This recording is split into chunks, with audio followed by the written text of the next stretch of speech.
inovasi dan ide-ide baru dan menerapkan ide-ide tersebut untuk menghasilkan pekerjaan-pekerjaan yang berasal dari produk-produk seni, budaya, kreasi-kreasi yang berfungsi, penemu ilmu pengetahuan dan penerapan teknologi. Selanjutnya. Oke, bentar. Nah, jadi intinya ini apa? Jadi intinya bahwa ekonomi kreatif itu bersifat juga invention. Itu invention itu apa? Menemukan sesuatu hal yang baru yang memberikan nilai kegunaan dan manfaat terhadap nilai produk atau pelayanan yang dihasilkan yang bersifat komersil. Komersil itu apa?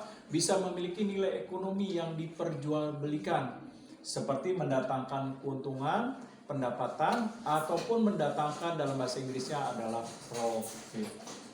Nah, tetapi dalam ekonomi kreatif sesuatu hal yang baru ini bisa juga tadi bersifat ya discovery, menemukan yang baru, atau ya sesuatu yang sudah ada. Artinya apa? Artinya dia melihat apa yang sudah ada dikembangkan menjadi hal yang lebih terbarukan sehingga memberikan nilai kegunaan dan manfaat yang lebih. Nah, seperti apa contohnya? Misalnya contohnya seperti industri kreatif dalam bentuk kuliner.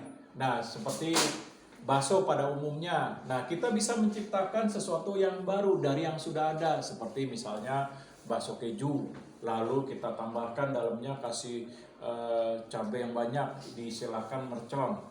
Lalu kita temukan lagi sesuatu hal yang baru, ditambahnya dulu pernah ada bakso dalamnya ada buah-buahan, ada anggur tuh pernah saya lagi tren dulu pernah viral. Nah, ini bisa sesuatu hal yang baru yang dimana pengembangan yang sudah ada. Nah, oke, lanjut. Selanjutnya itu ada alasan industri kreatif perlu dikembangkan di Indonesia.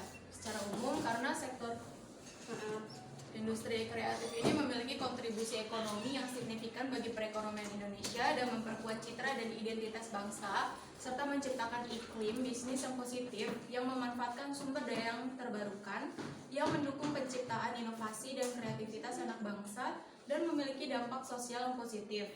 Contohnya itu, pertumbuhan industri kreatif di Indonesia mencapai 12,2% pada akhir tahun 2014. Melebihi target awal di 10%. Data tersebut menunjukkan bahwa industri kreatif memiliki potensi besar untuk berkontribusi terhadap peningkatan PDB nasional. Nah, seperti yang tadi sudah dikatakan kelompok bahwa dengan adanya data terhadap pertumbuhan dan pengembangan industri kreatif, ternyata industri kreatif ini mampu memberikan kontribusi terhadap pemasukan dan pendapatan dari suatu negara yang dinamakan tadi PDB, Produk Domestik Bruto, yang dimana nantinya ini dapat menumbuh kembangkan nilai iklim usaha bagi generasi muda yang dapat nanti mewujudkan sebuah ekonomi kreatif. Nah, seperti nanti dimana generasi muda bisa memperoleh pendapatan, bisa memperoleh penghasilan, lalu bisa berkarya dalam hal industri kreatif sesuai dengan bidang peminatan yang diinginkan, entah itu dalam bidang misalnya seni, pementasan, atau dalam bidang tekstil, atau dalam bidang film, dan lain sebagainya. Nah, oke, lanjut. Selanjutnya di sini ada aspek-aspek pengembangan ekonomi kreatif dibagi menjadi 4. Yang pertama itu ekonomi kreatif dengan menemukan ide-ide, seni dan teknologi. Yang kedua, keunggulan produk, ekonomi berbasiskan seni budaya dan kerajinan. Yang ketiga, ada ekonomi warisan, dan yang terakhir ada ekonomi kepariwisataan yang berbasiskan keindahan alam. Yang pertama itu ada ekonomi kreatif dengan menemukan ide-ide seni dan teknologi, yaitu menekankan pada kreativitas dan inovasi dalam menciptakan produk atau layanan baru yang menggabungkan elemen seni dan teknologi. Yang contohnya itu ada Gojek, ada batik fraktal, dan ada animasi karya anak bangsa, yaitu Nusa dan Rara. Yang kedua ada keunggulan produk ekonomi berbasiskan seni budaya dan kerajinan, yaitu fokus pada produk yang berasalkan dari warisan seni dan kerajinan budaya Indonesia yang memiliki nilai tambah dan daya saing di pasar. Contohnya itu seperti batik dan tenun, wayang kulit dan wayang golek, dan anyaman pandan dan rotan. Yang ketiga ada ekonomi warisan, yaitu berkaitan dengan pelestarian dan pemanfaatan warisan budaya sebagai aset ekonomi yang dapat dikembangkan. Contohnya itu seperti ada Candi Borobudur dan Prambanan, ada kampung adat suku Baduy Banten dan suku Toraja yang ada di Sulawesi Selatan, dan ada rumah gadang dan rumah tongkonan. Oke, Indonesia memiliki suatu potensi yang sangat besar untuk dapat mengembangkan aspek-aspek ekonomi kreatif. Hanya dalam hal ini hanya kurang untuk diperhatikan. Oleh sebab itu perlu adanya bagaimana upaya untuk motivator, pendorong, penggerak sebagai pelaku-pelaku ekonomi kreatif agar kekayaan-kekayaan yang dimiliki bangsa kita dari pesona alam, pariwisata, lalu dari adat istiadat, budaya dan warisan leluhur yang kita miliki, nah kita bisa menggunakan itu semua sebagai potensi peluang dalam pengembangan industri kreatif. Seperti yang tadi sudah dikatakan, entah itu batik, wayang golek, wayang kulit, lalu sendal tari, Ramayana dan lain sebagainya. Terus ada yang tadi dikatakan keindahan alam seperti Pantai Sanur, Danau Toba, lalu seperti Bukit Barisan, lalu seperti Danau Tondano dan lain sebagainya. Nah, ini semua bisa kita manfaatkan untuk sebagai basis daripada ekonomi kreatif. Nah, oleh sebab itu, maka para aktor-aktor yang tadi perlu ditingkatkan nih berupa ide, gagasannya, inovasinya. Nah, di mana nanti bisa untuk menerapkan berbagai nilai kekayaan yang dimiliki bangsa kita untuk memiliki nilai komoditas yang bisa apa? Yang bisa mendatangkan nilai keuntungan atau value yang berbasis kepada nilai ekonomi. Dan yang terakhir itu ada ekonomi kepariwisataan yang berbasiskan keindahan alam, yaitu mengoptimalkan potensi pariwisata yang didukung oleh keindahan alam Indonesia untuk mendorong pertumbuhan ekonomi. Seperti contohnya yaitu ada Danau Toba dan wisata geopark, ada Raja Ampat yaitu surga bawah laut, ada Taman Nasional Ujung Kulon, dan ada Pantai Pink di Lombok. Nah, hanya kita perlu untuk manajemennya kita kelola bagaimana secara baik supaya keindahan-keindahan alam ini menjadi industri kreatif yang dikelola secara profesional supaya bisa ditumbuh kembangkan.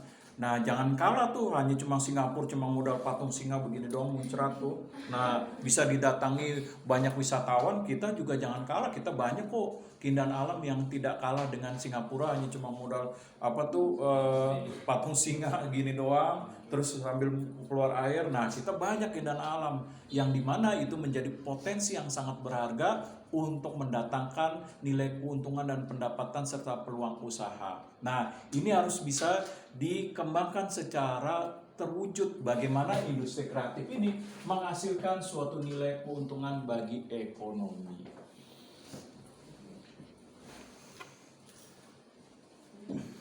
Di sini saya akan menjelaskan bidang-bidang yang dapat dikembangkan secara kreatif. Di sini ada kerajinan keramik, kerajinan mebel, kaligrafi, bordir, perhiasan, aksesoris, dan makanan. Ini bidang-bidang yang dapat dikembangkan secara kreatif. Contohnya ada di Kota Malang. Hal ini disebabkan Kota Malang merupakan salah satu daerah yang memiliki potensi dan daya saing yang kuat melalui produk-produk industri kreatif terbaiknya. Hal ini karena ditunjang dengan sumber daya manusia inovatif sebagai modal bagi pengembangan perekonomian masyarakat Kota Malang. Penyusunan rencana induk pengembangan ekonomi kreatif Kota Malang ini akan menjadi acuan bagi masing-masing instansi terkait dalam mengembangkan dan memetakan potensi ekonomi kreatif yang berada di Kota Malang. Berbagai kebutuhan masyarakat yang semakin meningkat, terutama akan ruang gerak melakukan berbagai kegiatan, hingga kini Kota Malang terus berkembang menuju kota modern dan dinamis.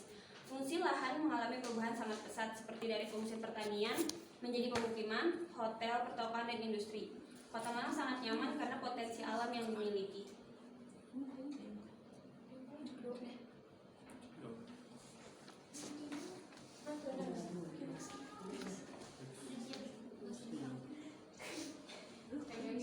Nah, sebentar, seperti yang tadi sudah dikatakan nih, yaitu apa? Boleh balik?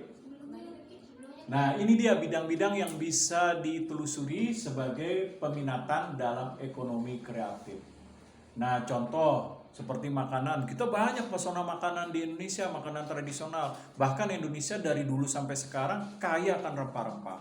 Nah, bahkan kalau kalian pernah dengar Chef Juna mengatakan bahwa masakan yang tersulit itu masakan Indonesia, bukan masakan Eropa. Karena kenapa? Masakan Indonesia, Chef Juna pernah mengatakan itu banyak sekali variasinya, terutama variasi rempah-rempah. Nah, yang tersulit bukan masakan Eropa, Amerika, atau masakan China dan Jepang, tetapi masakan Indonesia. Nah, bahkan kalau koki luar negeri mengatakan kalau sudah menguasai masakan Nusantara dengan baik, itu malah di luar negeri kalau bekerja sebagai koki bayarannya bisa sampai ratusan juta, bahkan puluhan. Nah, paling rendah puluhan. Karena kenapa? Masakan di Indonesia itu dinilai sangat sulit. Nah, karena kaya akan bumbu terhadap rempah-rempahnya. Nah, karena kenapa? Banyak sekali. Contoh aja soto aja banyak variasinya. Soto Malang, soto Betawi, di situ soto Kudus. Nah, itu pun setiap soto bumbunya berbeda-beda. Ada yang ngandelin santan, ada yang kuahnya bening dan lain sebagainya. Nah, itu baru satu varian soto doang. Nah, belum lagi misalnya masakan Padang banyak variannya. Nah, ada rendang, ada gulai otak, nah, ada ikan kakap dan lain sebagainya. Nah, belum lagi masakan contoh masakan Betawi, wah banyak variasinya. Nah, belum itu masih Indonesia Barat, belum Indonesia Tengah dan Indonesia Timur. Nah, kalau dipelajari semua dari Sabang sampai Merauke, nah berapa banyak tuh variasi dari makanan Nusantara. Nah, begitu juga terhadap bordir. Nah, di Indonesia kaya kan bordir. Belum lagi bordir-bordir anyam-anyaman dari berbagai daerah. Seperti dari daerah Papua, belum lagi bordiran dari suku-suku mereka. Nah, pasti berbeda-beda, memiliki keunikan tersendiri. Nah, belum lagi bordiran yang ada di Kalimantan punya keunikan tersendiri. Nah, ini bisa diangkat sebagai industri kreatif dalam hal misalnya bordiran menghasilkan suatu tekstil dari tenun. Nah, ini bisa mendatangkan nilai keuntungan atau ekonomi dalam industri kreatif. Nah, begitu juga aksesoris. Banyak aksesoris kita dari Papua apa tuh? Belum lagi pakai itu ya dari tulang ya. Nah, terus belum lagi dari mutiara dan lain sebagainya. Nah, banyak sekali perhiasan dan aksesoris yang ada sebagai kekayaan budaya. Nah, ini bisa menjadi industri kreatif nih. Nah, asal nanti industri kreatif bisa dikembangkan menjadi industri dalam pengelolaan bisnis secara modern.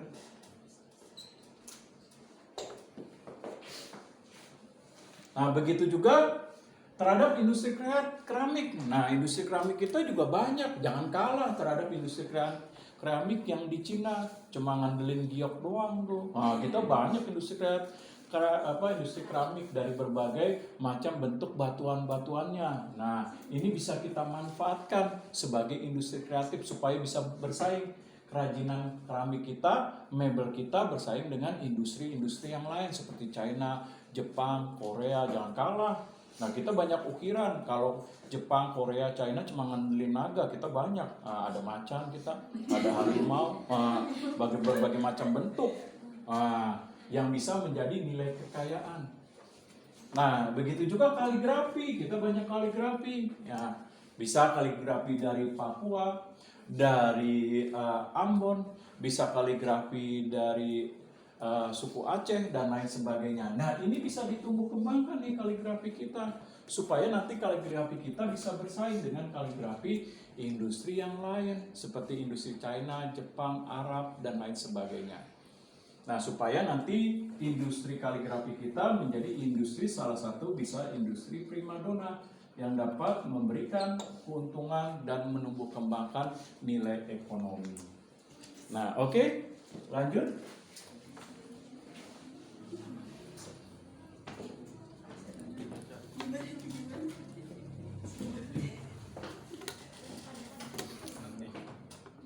Apa gini?